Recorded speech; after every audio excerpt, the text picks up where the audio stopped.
wanted to talk about today are the top 5 things you need to know before attending a German wine fest. Important information. Very important information.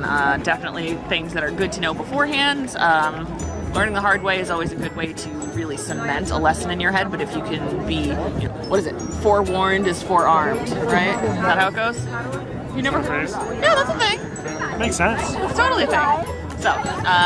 So since this is the beginning of the Mainz wine season and the fest season, I thought it would be a good thing to make a video about. Alright, so one thing that's really important to know about before you come to one of these wine fests is something called the Pfand. So every stand will probably have their own glasses. Some wine fests will just have one glass that you can use along the whole fest. The most important thing to know is that every stand, 90% of the time, will charge you a Pfand.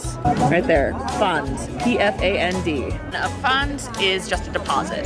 Sometimes they will give you a little token. Not that often.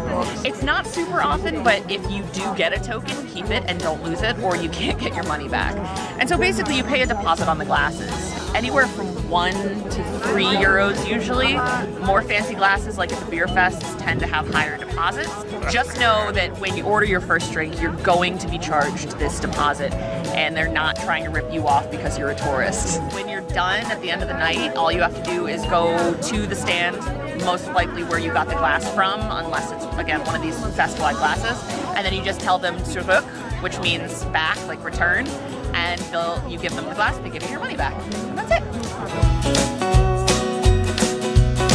Another thing to be aware of before you head to any festival in Germany is that the bathrooms will cost you money.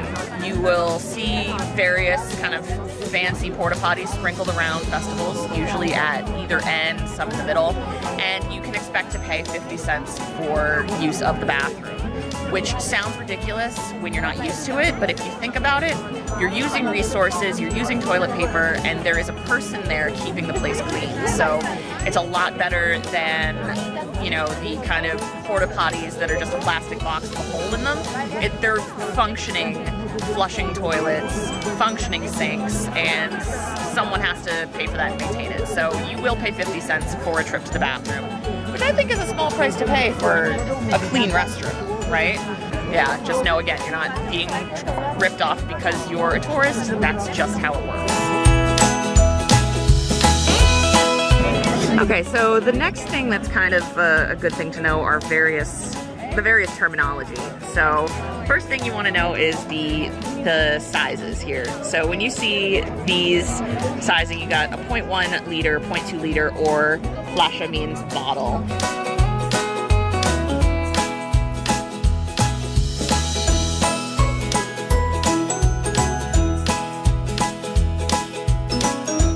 And so often they will ask you when you order your wine, 01 or 02, that means 0.1 or 0.2, and that determines, how much wine you're gonna get.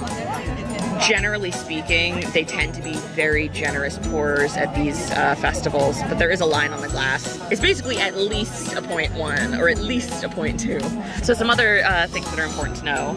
If you are a white drinker, you want to look for Weißwein. If you are a red drinker, you want to look for Rotwein. If you are a rosé drinker, that's pretty easy, Roséwein. It's pretty straightforward. And then the other thing you need to know is if you like your wine sweet or dry. So if you like dry, you want to look for the word trocken.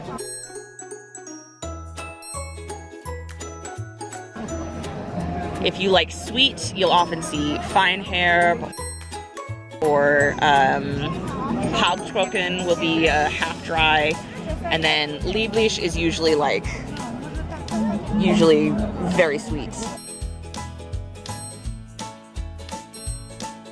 And that's what Americans are used to when they get German wine, because most of the Riesling sent to the United States is sweet. But yeah, you'll have all different kinds of options. Some that you'll probably recognize, like Riesling and Sauvignon Blanc.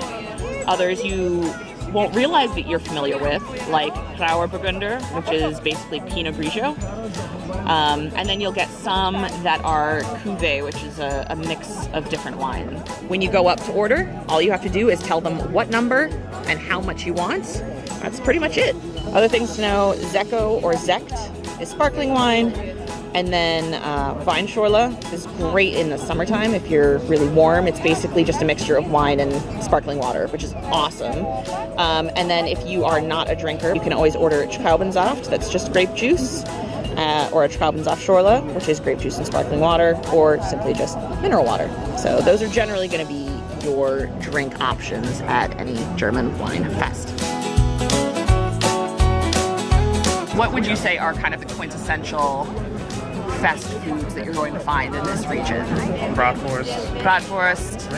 Rindswurst, which is a beef-based sausage. Bratwurst is pork-based.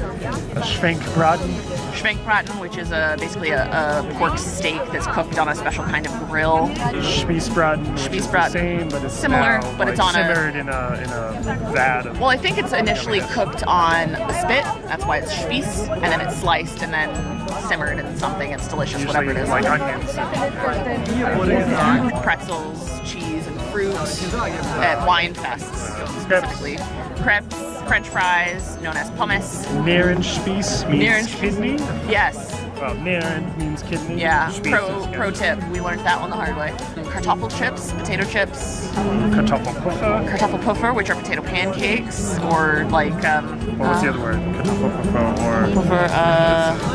Rösti.